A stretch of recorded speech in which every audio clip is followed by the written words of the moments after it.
All right, the next thing on this list on page 1 is the tea ceremony. Now, the tea ceremony is held a couple weeks after the Black Belt retreat at one of our locations. It's open to all parents, all students, all guests. Anyone can attend. We have some bamboo mats that are set up. We've these Korean tea sets set up, and we have this Korean wild green tea that we're going to drink. Sometimes the green tea, I think, is more difficult to drink than actually breaking the wood or the cement for some people that are participating in the tea ceremony. But this is where a student actually receives their embroidered belt. Now remember, it's a couple weeks after the retreat up until our tea ceremony. And when they come in, we're going to recite a black belt oath.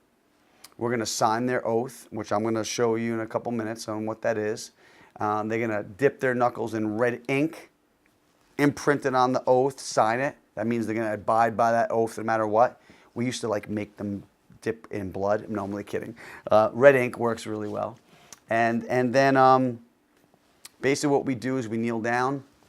The instructors and the masters will pour green tea for the students. We have a cup of tea. They have a cup of tea.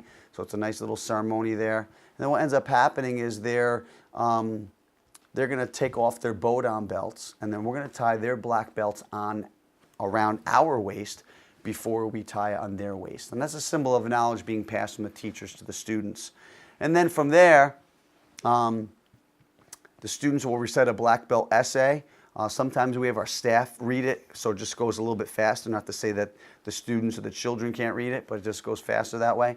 And family members might congratulate the student and give a quick little testimonial. It's a really nice way to present the black belts to the students and extend that experience.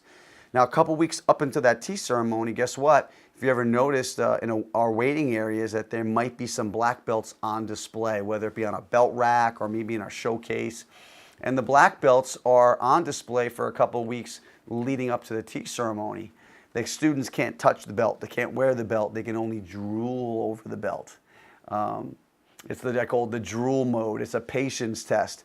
Yes, it's a patience test, but more importantly, we're really highlighting the students that have earned a black belt over a course of a couple of weeks leading up to the tea ceremony.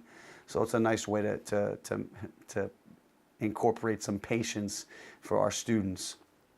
If you look on the bottom of that page, it says annual banquet. At the end of the year, after our February, June, and October graduations and retreats, we host an annual banquet. We do this as an organization. We usually rent like a reception hall sometime in January after the year's done and the holidays are done. And this is where the students actually receive their certificates.